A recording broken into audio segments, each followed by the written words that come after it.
Hello everyone, welcome to earn money Telugu and good evening. అందరికీ కూడా దీపావళి శుభాకాంక్షలు అండి.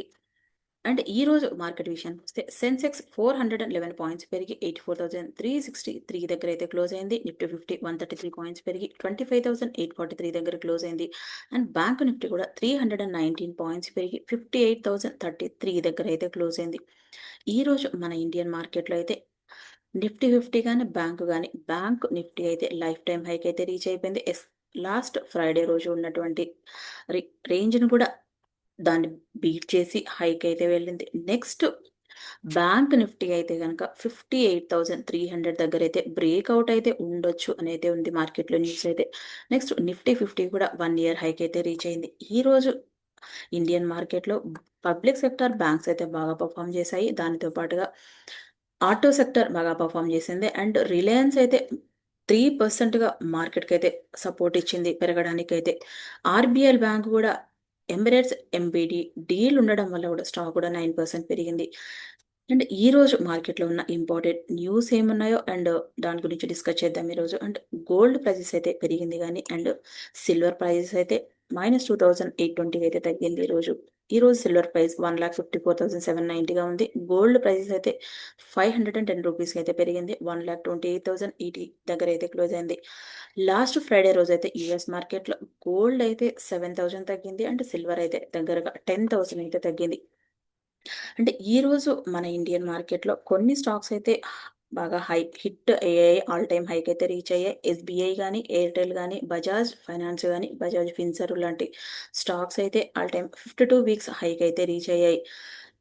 ఈ రోజు ఉన్నటువంటి మార్కెట్లో గ్లోబల్ మార్కెట్స్ ఎలా ఉన్నాయో చూసుకుంటే ఆల్ ఓవర్ ఉన్నటువంటి గ్లోబల్ మార్కెట్స్లో డౌ ఫీచర్స్ అయితే జస్ట్ పాజిటివ్గానే ఉన్నాయి. ఎస్ఎన్పి కానీ అండ్ నాస్డాక్ కానీ అయితే పాజిటివ్గానే ఉన్నాయి. లాస్ట్ ఫ్రైడే రోజు యుఎస్ మార్కెట్స్ అన్ని కూడా పాజిటివ్గానే ఉన్నాయి. అండ్ ఈ రోజు ఏషియన్ మార్కెట్స్ కానీ అండ్ యూరోపియన్ యూనియన్ మార్కెట్స్ అయితే కూడా పాజిటివ్గానే ఉన్నాయి. దీనికి మెయిన్ రీజన్ అయితే యుఎస్ అలాగే చైనా మధ్యలో ట్రేడ్ డీల్ ఫైనలైజ్ అవ్వచ్చు అనే న్యూస్ అయితే మార్కెట్లో ఉంది. దానివల్ల మార్కెట్స్ అయితే అన్ని పాజిటివ్గా ఉన్నాయి. ఏషియన్ మార్కెట్స్ అయితే కూడా. నెక్స్ట్ ఎఫ్ఐఐస్ కూడా ఇండియాలో ఇంట్రెస్ట్ చూపిస్తున్నారు ఇన్వెస్ట్మెంట్ పెట్టడానికి. లాస్ట్ ఫ్రైడే రోజు అయితే 308 క్రోర్ ఆఫ్ ద అమౌంట్ అయితే ఇన్వెస్ట్మెంట్ పెట్టారు. అండ్ డిఐఎస్ అయితే 1,526 క్రోర్ ఆఫ్ ద అమౌంట్ అయితే ఇన్వెస్ట్మెంట్ పెట్టారు. అండ్ అడిషనల్గా కూడా ఇండియా అలాగే యుఎస్ మధ్యలో టారిఫ్ డీల్స్ ఏదైతే ఉందో అదైతే కంటిన్యూగా డిస్కషన్ జరుగుతూనే ఉంది. అండ్ ట్రంప్ గారు అయితే చెప్తున్నారు ఇండియా కనుక రష్యా నుంచి ఆయిల్ పర్చేజ్ చేస్తే మీరు కంప్లీట్గా ఇంకా టారిఫ్స్ 50% అయితే టారిఫ్స్ పే చేస్తూనే ఉండాలి అనే విధంగా అయితే పోస్ట్ చేశారు. అండ్ పీయూష్ గోయల్ గారు అయితే స్టేట్మెంట్ చేశారు. యుఎస్ అలాగే ఇండియా మధ్యలో ట్రేడ్ డిస్కషన్స్ అయితే జరుగుతూ ఉన్నాయి. ఇది త్వరలోనే ఫైనలైజ్ అవుతుంది అనే న్యూస్ కూడా ఉంది న్యూస్ ప్లాట్ఫామ్స్లో. నెక్స్ట్ చైనా అలాగే యుఎస్ మధ్యలో టారిఫ్ డీల్స్ అయితే జరగవచ్చు. ఇది కంటిన్యూగా కూడా జరగవచ్చు. ఈ న్యూస్ రావడం వల్ల కూడా మార్కెట్స్ అయితే ఈరోజు అయితే పాజిటివ్గా ఉన్నాయి. ఏషియన్ మార్కెట్స్ అయితే ట్రంప్ గారు కొన్ని కండిషన్స్ అయితే చైనా వాళ్ళు యాక్సెప్ట్ చేయాలనే విధంగా అయితే చెప్తున్నారు. మేము రేర్ ఎర్త్ మెటల్కి ఏదైతే రిస్ట్రిక్షన్స్ పెట్టారో అది కనుక ఆ రిస్ట్రిక్షన్స్ అయితే రూల్ చేయాలి, అంటే ఈజీ చేయాలి రిస్ట్రిక్షన్స్ అనే విధంగా చెప్తున్నారు. దాంతో పాటుగా యుఎస్ సోయా బీన్స్ ను కూడా పర్చేజ్ చేయాలి చైనా అనే విధంగా కూడా స్టేట్మెంట్ అయితే చేస్తున్నారు. దా ఇలా అయితే కనుక మేము చైనా దగ్గర ట్రేడ్ డిస్కషన్ జరగడానికి మేము రెడీగా ఉన్నాము అనే విధంగా అయితే స్టేట్మెంట్ చేశారు. ఎపెక్ సమ్మిట్ అయితే జరుగుతూ ఉంది సౌత్ కొరియాలో. స్టిల్ ఈ సమ్మిట్లో కూడా చైనా అలాగే యుఎస్ ప్రెసిడెంట్లు ఇద్దరు కూడా మీట్ అవ్వడానికి ఛాన్సెస్ అయితే ఉన్నాయి అనే విధంగా అయితే న్యూస్ ప్లాట్ఫామ్లో అప్డేట్ అయితే ఉంది. జపాన్ మార్కెట్స్ అయితే కూడా ఈరోజు అయితే బాగా పెరిగాయి. దీనికి మెయిన్ రీజన్ అయితే తకైషి గారికి అయితే మెజారిటీ ఆఫ్ ద ఓట్స్ అయితే వచ్చాయి ప్రైమ్ మినిస్టర్గా ఉండడానికి. వీళ్ళ పార్టీకి కొంచెం మెజారిటీ లేకపోవడం వల్ల వేరే పార్టీకి సపోర్ట్ తీసుకొని ఈమెనే ఇప్పుడు ప్రైమ్ మినిస్టర్గా అయితే ఎన్నికయ్యారు జపాన్కి. దానివల్ల ఈరోజు అయితే జపాన్ మార్కెట్స్ కూడా బాగా పెరిగాయి. And India Russia trade India Russia మధ్యలో కూడా ట్రేడ్ అయితే బాగా కంటిన్యూగా జరుగుతుంది. రీసెంట్గా లైక్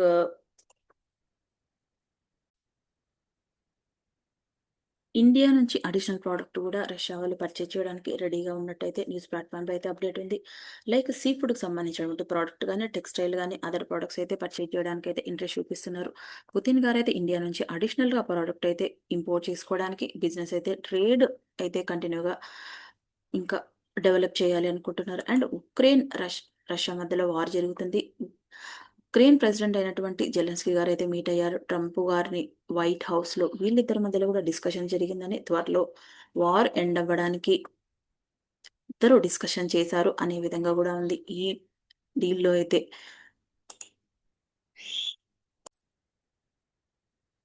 నెక్స్ట్ మన ఇండియా న్యూస్ విషయానికి వస్తే, కామర్స్ మినిస్ట్రీ అయినటువంటి పీయూష్ గోయల్ గారు నెక్స్ట్ అక్టోబర్లో బ్రసెల్కి విజిట్ చేస్తారని, ఇండియా అలాగే యూరోపియన్ యూనియన్ మధ్యలో ఫ్రీ ట్రేడ్ డిస్కషన్స్ కంటిన్యూగా జరుగుతాయని, ఫ్రీ ట్రేడ్ అగ్రిమెంట్ కానీ అండ్ బయలేటరల్ అగ్రిమెంట్ డిస్కషన్ చేయడానికి అయితే విజిట్ చేస్తారని తెలుస్తుంది న్యూస్ ప్లాట్ఫామ్లో డేటా ద్వారా. ఇదైతే ఇండియాకి అయితే పాజిటివ్ అనే. ఇండియా యుఎస్ మధ్యలో ట్రేడ్ డీల్స్ ఫైనలైజ్ అవ్వకపోవడం వల్ల ఎక్స్పోర్ట్స్ అయితే 37.5% అయితే తగ్గిపోయింది 4 మంత్స్లో. అండ్ అదర్ కంట్రీస్కి ఇండియా ఎక్స్పోర్ట్ చేయడం వల్ల 6.7% అయితే గ్రోత్ ఉంది Q2 అనేది చెప్తున్నారు పీయూష్ గోయల్ గారు. ఇండియా నుంచి ఫారిన్ కంట్రీస్కి అయితే ఎక్స్పోర్ట్ చేస్తున్నారు ప్రోడక్ట్స్ని, లైక్ కొరియా కానీ, జర్మనీ కానీ, ఈజిప్ట్ కానీ, వియత్నాం కానీ, ఇరాక్ కానీ, Mexico, Russia, Kenya, Nigeria, Canada and China, Poland ఈ కంట్రీస్కి అయితే ఎక్స్పోర్ట్ చేయడం వల్ల బిజినెస్ అయితే బాగా గ్రోత్ అయింది అనేది చెప్తున్నారు పీయూష్ గోయల్ గారు. ఇది ఇండియాకైతే పాజిటివ్ అనే చెప్పొచ్చు. రీసెంట్గా ఇండియా అన్ని కంట్రీస్ తోటి కూడా ఫ్రీ ట్రేడ్ అగ్రిమెంట్ కానీ, బయలేటరల్ అగ్రిమెంట్ కానీ ఇండియా ఫారెన్ ట్రేడ్ పాలసీని అయితే స్ట్రాటజిక్గా ఇంప్లిమెంటేషన్ చేస్తుంది ఎక్స్పోర్ట్ చేసే సెగ్మెంట్లో. ఇది ఇండియాకైతే పాజిటివ్ అనే చెప్పొచ్చు. ఓన్లీ యూఎస్ పైన డిపెండెన్సీ అవ్వకుండా అదర్ కంట్రీస్కి ఎక్స్పోర్ట్ చేస్తే కూడా ఇండియా బిజినెస్ ఇంకా ఫ్యూచర్లో గ్రోత్ ఉంటుంది. అండ్ మన ఇండియాలో కొన్ని బ్రోకరేజ్ ఏజెన్సీ వాళ్ళైతే గోల్డ్ ప్రైజెస్ అయితే ఫిక్ ఉండొచ్చు అని అయితే చెప్తున్నారు నెక్స్ట్ దివాళీ వరకు. అనూష్ గుప్తా గారు చెప్తున్నది ఏంటంటే 1,50,000 కానీ, పృథ్వీ ఫిన్మార్ట్ వాళ్ళు చెప్తున్నది 1,50,000 కానీ, ఏంజల్ వన్ చెప్తున్నారు 1,50,000, కేడియా ఫిన్కార్ప్ వాళ్ళు కూడా చెప్తున్నారు 1,40,000, నిర్మల్ బ్యాంక్ వాళ్ళు అయితే 1,37,000 ఉండొచ్చు అని చెప్తున్నారు. ఇదంతా కూడా 10 grams of the gold price అయితే చెప్తున్నారు ఈ దివాళీ నుంచి నెక్స్ట్ దివాళీ వరకు అయితే. కన్వర్జీ గ్రూప్ వాళ్ళు కూడా చెప్తున్నారు 1,35,000 అని, అండ్ మోతీలాల్ ఒస్వాల్ వాళ్ళైతే 1,35,000గా ఉండొచ్చు అని అయితే ప్రిడిక్ట్ చేస్తున్నారు. సిల్వర్ ప్రైజెస్ కూడా ప్రిడిక్ట్ చేస్తున్నారు వీళ్ళు. కేడిఎఫ్ ఇన్కార్ప్ వాళ్ళైతే 2,50,000గా ఉండొచ్చు ఒక కేజీ గోల్డ్ అనేది ప్రిడిక్ట్ చేస్తున్నారు. నెక్స్ట్ మోతీలాల్ ఒస్వాల్ వాళ్ళైతే 2,30,000 అని, అనూష్ గుప్తా వాళ్ళైతే 2 lakhs అని, పృథ్వీ ఫిన్మార్ట్ వాళ్ళైతే 2 lakhs అని, ఏంజల్ వన్ 2 lakhs అని, నిర్మల్ బ్యాంక్ వాళ్ళు 1,85,000 అని, అండ్ కున్వర్జీ గ్రూప్ వాళ్ళైతే 1,83,000గా ఉండొచ్చు అని అయితే ప్రిడిక్ట్ చేస్తున్నారు. ఇదైతే మన ఇండియాలో ఉన్నటువంటి బ్రోకరేజ్ ఏజెన్సీ వాళ్ళైతే ప్రిడిక్ట్ చేస్తున్నారు. గోల్డ్ కానీ అండ్ సిల్వర్ ప్రైజెస్ కానీ ఆల్ ఓవర్గా ఉన్నటువంటి గ్లోబల్ అన్సర్టనిటీస్ ఎప్పుడైతే తగ్గుతాయో అప్పుడు గోల్డ్ సిల్వర్ ప్రైజెస్ అయితే తగ్గడం అయితే స్టార్ట్ అవుతుంది ఆల్ ఓవర్ గ్లోబల్గా.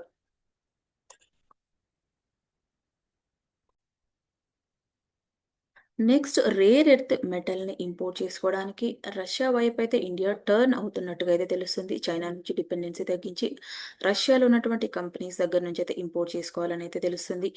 ఈ డేటా అయితే న్యూస్ ప్లాట్ఫామ్లో అయితే అవైలబిలిటీ ఉంది. ఈ రష్యా నుంచి ఇంపోర్ట్ చేసుకుంటే కనుక ఇది చైనా పైన డిపెండెన్సీ అవ్వకుండా ఇండియాలో మ్యానుఫ్యాక్చరింగ్ సెక్టర్ ఎక్కడ అఫెక్ట్ అవ్వకుండా అయితే గ్రోత్ అయితే ఉండొచ్చు. నెక్స్ట్ ఈ రోజు కొన్ని కంపెనీస్కి అయితే ఆర్డర్స్ వచ్చాయి అండ్ దాంతో పాటుగా జాయింట్ వెంచర్ కూడా ఫామ్ చేశారు కొన్ని కంపెనీస్ అయితే. ఈ న్యూస్ రావడం వల్ల ఈ కంపెనీ స్టాక్స్ అయితే పెరిగాయి ఈరోజు. First PTC industries and Bharat dynamics వాళ్ళైతే ఇద్దరు కూడా మెమరాండమ్ ఆఫ్ అండర్స్టాండింగ్ పైన సైన్ చేశారు జాయింట్ వెంచర్ ఫామ్ చేయాలని. వీళ్ళిద్దరు జాయింట్ వెంచర్గా ఫామ్ చేసి మిసైల్స్ని అయితే డెవలప్ చేయాలనుకుంటున్నారు. వీళ్ళ స్పెషాలిటీగా ఏం చేయాలనుకుంటున్నారంటే manufacturing complete propulsion system manufacturing చేయాలనుకుంటున్నారు. గైడెడ్ బాంబ్స్ కానీ and aero engines for missiles కానీ, అన్మాన్డ్ ఏరియో వెహికల్స్ కానీ అండ్ లాయిటరింగ్ మినేషన్స్ని అయితే మ్యానుఫ్యాక్చరింగ్ చేయాలనుకుంటున్నారు. వీళ్ళు ఆత్మనిర్భర్ భారత్ అనే విజన్లో అయితే వీళ్ళైతే డెవలప్ చేయాలనుకుంటున్నారు. నెక్స్ట్ జనరేషన్గా ఇంజనీరింగ్ సెగ్మెంట్లో అయితే బాగా గ్రోత్ అవ్వాలనుకుంటున్నారు. అండ్ పీటీసీ ఇండస్ట్రీస్ స్టాక్ కూడా పెరిగింది ఈరోజు. ఈ కంపెనీకి ఇదైతే పాజిటివ్ అనే చెప్పొచ్చు.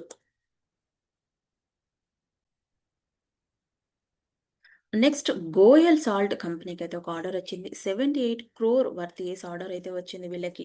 ఈ కంపెనీకి ఈ ఆర్డర్ రావడం వల్ల ఈ కంపెనీ రెవెన్యూ కూడా బూస్ట్ అవుతుంది అండ్ మార్కెట్ పొజిషన్ కూడా డెవలప్ అవుతుంది. ఇన్వెస్టర్ కాన్ఫిడెన్స్ కూడా డెవలప్ అవుతుంది ఈ కంపెనీలో అయితే. ఫర్దర్గా రెవెన్యూకి అవసరమయ్యే బడ్జెట్ ఏదైతే ఉందో అది కూడా మీట్ అవుతారు ఈ ఆర్డర్ రావడం వల్ల ఈ కంపెనీకి. ఈ కంపెనీ టోటల్ మార్కెట్ క్యాప్ అయితే 340 crore ఉంది అండ్ ఈ ఆర్డర్ అయితే కంపెనీలో 23% ఆఫ్ ద ఆర్డర్లో అయితే ఈక్వల్గా ఉంది. ఈ ఆర్డర్ రావడం వల్ల స్టాక్ అయితే పెరిగింది ఈరోజు 2.5%గా గోయల్ సాల్ట్ స్టాక్ అయితే.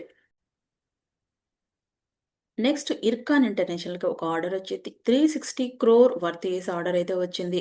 పెట్రోనెట్ ఎల్ఎన్‌జీ కంపెనీ నుంచి ఈ ఆర్డర్‌లో వీళ్ళు ఏం చేస్తారంటే ఈథేన్ గాని, ప్రోపేన్ గాని స్టోరేజ్ అండ్ హ్యాండ్లింగ్ ఫెసిలిటీస్‌నైతే డెవలప్ చేయడానికని civil, structural and UG works including piling part A for PDHPP ప్లాంట్‌లయితే డెవలప్ చేస్తారు వీళ్ళు. సివిల్ గాని అండ్ స్ట్రక్చరల్ వర్క్ కూడా డెవలప్ చేస్తారు ఈ ప్రాజెక్ట్‌లో వీళ్ళు. ఈ ప్రాజెక్ట్‌ని 18 మంత్స్‌లో అయితే ఫినిష్ చేయాలనుకుంటున్నారు వీళ్ళు. లాస్ట్ మంత్ కూడా ఈ కంపెనీకైతే ఒక ఆర్డర్ వచ్చింది. మెమరాండమ్ ఆఫ్ అండర్‌స్టాండింగ్ పైన సైన్ చేశారు కోల్ ఇండియా దగ్గర నుంచి. ఈ ప్రాజెక్ట్‌లో వీళ్ళు రైల్ ఇన్‌ఫ్రాస్ట్రక్చర్‌ని ఇండియాలో డెవలప్‌మెంట్ చేస్తారు. ఇన్‌ఫ్రా రైల్ ఇన్‌ఫ్రాస్ట్రక్చర్‌లో కోల్ ఇండియా అండ్ సబ్సిడరీ కంపెనీస్‌తో గూడా. ఈ ఆర్డర్ రావడం వల్ల స్టాక్ ప్రైస్ అయితే గూడా ఈరోజైతే పెరిగింది. ఈ కంపెనీ టోటల్ మార్కెట్ క్యాప్ గూడా 15,814 క్రోర్‌గా ఉంటే, ఆర్డర్ బుక్ అయితే ఈ కంపెనీకి 20,973 క్రోర్‌గా అయితే ఉంది. నెక్స్ట్ స్టెర్లింగ్ అండ్ విల్సన్ కంపెనీకి అయితే ఒక అప్డేట్ ఉంది. ఇది రెన్యూవబుల్ ఎనర్జీ డెవలప్‌మెంట్ చేసే సెగ్మెంట్‌లో ఉన్నారు. ఇంజినీరింగ్, ప్రొక్యూర్‌మెంట్, కన్‌స్ట్రక్షన్‌లో గాని అండ్ ఆపరేషన్ మెయింటెనెన్స్ కూడా చేస్తారు సోలార్ పవర్ ప్రాజెక్ట్స్‌ని వీళ్ళు. ఈ కంపెనీకి 1,772 క్రోర్ వర్త్ చేసే ఆర్డర్ అయితే వచ్చింది. ఈ ఆర్డర్ రావడం వల్ల స్టాక్ అయితే 2% పెరిగింది. క్లయింట్ ఎవరి దగ్గర నుంచి వచ్చిందైతే వీళ్ళైతే డిస్క్లోజ్ చేయలేదు. ఈ ఆర్డర్ రావడం వల్ల కంపెనీకైతే మార్కెట్‌లో ఈ కంపెనీకి డిమాండ్ అయితే పెరుగుతుంది అండ్ సర్వీస్ కూడా బెటర్‌గా ప్రొవైడ్ చేస్తారు. కాంపిటీటివ్ ఎడ్జ్‌లో గూడా సోలార్ ఎనర్జీ సెక్టార్‌లో వీళ్ళైతే గ్రోత్ ఉంటుంది. అండ్ ఫైనాన్షియల్ పెర్ఫార్మెన్స్ కూడా స్ట్రాంగ్ అవుతుంది ఈ కంపెనీకి. నెక్స్ట్ క్వార్టర్‌లో ఇదైతే బిగ్ ఆర్డర్ అని చెప్పొచ్చు ఈ కంపెనీకి. ఈ ఆర్డర్ రావడం వల్ల స్టాక్ అయితే 2% పెరిగింది ఈరోజు. నెక్స్ట్ ఆర్‌వీఎన్‌ఎల్ కంపెనీ ఒక ఆర్డర్ విన్ అయింది. 144 క్రోర్ వర్త్ చేసే ఆర్డర్ సౌత్ సెంట్రల్ రైల్వే నుంచి అయితే వీళ్ళైతే ఆర్డర్ విన్ అయ్యారు. ఈ ప్రాజెక్ట్‌లో వీళ్ళు ఎలక్ట్రిఫికేషన్ సిస్టమ్‌ని అప్‌గ్రేడేషన్ వర్క్ అయితే చేస్తారు వీళ్ళు. డిజైన్ గాని, సప్లై గాని, ఎరెక్షన్, టెస్టింగ్ అండ్ కమిషన్‌లం లాంటి వర్క్స్ అయితే చేస్తారు వీళ్ళు. ఈ ప్రాజెక్ట్‌ని 18 మంత్స్‌లో ఫినిష్ చేస్తారని రామగుండం అండ్ కాజీపేట మధ్యలో సికింద్రాబాద్ డివిజన్‌లో ఉన్నటువంటి సౌత్ సెంట్రల్ రైల్వే నుంచి అయితే వీళ్ళకైతే ఆర్డర్ వచ్చింది. ఈ ప్రాజెక్ట్‌లో వీళ్ళు 94 కిలోమీటర్స్ ఆఫ్ ద డిస్టెన్స్‌లో అయితే మెయింటైన్ చేస్తారు ఈ ప్రాజెక్ట్‌ని. ఈ కంపెనీకి ఈరోజు ఆర్డర్ రావడం అనేది పాజిటివ్. స్టాక్ కూడా పెరిగింది ఈరోజు. నెక్స్ట్ ఎన్‌హెచ్‌పీసీ వాళ్ళైతే commercial operations 300 megawatts of solar power ప్రాజెక్ట్‌నైతే రాజస్థాన్‌లో ఫుల్ కెపాసిటీతో ఆపరేషన్స్ అయితే స్టార్ట్ చేశారు. దాంతో పాటుగా కంపెనీ గూడా 35,000 crore worth of the amount అయితే ఇన్వెస్ట్‌మెంట్ పెట్టాలనుకుంటున్నారు. 22,000 మెగావాట్స్ ఆఫ్ సోలార్ పవర్ ప్రాజెక్ట్‌ని డెవలప్ చేయడానికి గాని 2028 వరకైతే వీళ్ళైతే ఈ ప్రాజెక్ట్‌ని డెవలప్ చేయాలనుకుంటున్నారు. ఈ కంపెనీకి ఇదైతే ఒక పాజిటివ్ అనే చెప్పొచ్చు. స్టాక్ గూడా పెరిగింది ఈరోజు.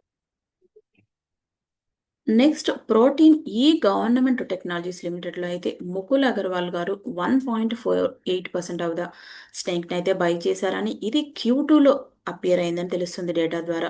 ఈ కంపెనీ ఏం చేస్తుందంటే డిజిటల్ పబ్లిక్ ఇన్‌ఫ్రాస్ట్రక్చర్‌ని డెవలప్ చేస్తుంది అండ్ ఈ గవర్నమెంట్ ఇనిషియేటివ్‌ని అయితే ప్రొవైడ్ చేస్తుంది వేరియస్ గవర్నమెంట్ బాడీస్‌కి. ఈ ముకుల్ అగర్వాల్ పర్చేజ్ చేశారు అనే న్యూస్ రావడం వల్ల స్టాక్ అయితే ఈరోజైతే పెరిగింది. ఈవినింగ్ ఎండ్ ఆఫ్ ద సెషన్‌లో. నెక్స్ట్ టైమ్ టెక్నోప్లాస్ట్‌కి అయితే ఒక అప్డేట్ ఉంది. ఈ కంపెనీకి ఐసీఏటీ అప్రూవల్ వచ్చింది. ఈ రిక్షా బ్యాటరీస్ మ్యానుఫ్యాక్చరింగ్ చేయడానికి గాను ఐసీఏటీ అంటే international centre for automotive technology నుంచి అయితే వీళ్ళకైతే అప్రూవల్ వచ్చింది. బ్యాటరీస్ మ్యానుఫ్యాక్చరింగ్ చేయడానికి గాను. మార్కెట్‌లో ఉన్న న్యూస్‌ని అనాలిసిస్ చేసి మీ ముందుకు తీసుకురావడానికి మేము పెడుతున్న ఎఫర్ట్స్ మీకు ఉపయోగపడుతుందనుకుంటే వీడియోని లైక్ చేయండి, షేర్ చేయండి, కామెంట్ చేయండి, ఛానెల్‌ని సబ్స్క్రైబ్ చేయండి.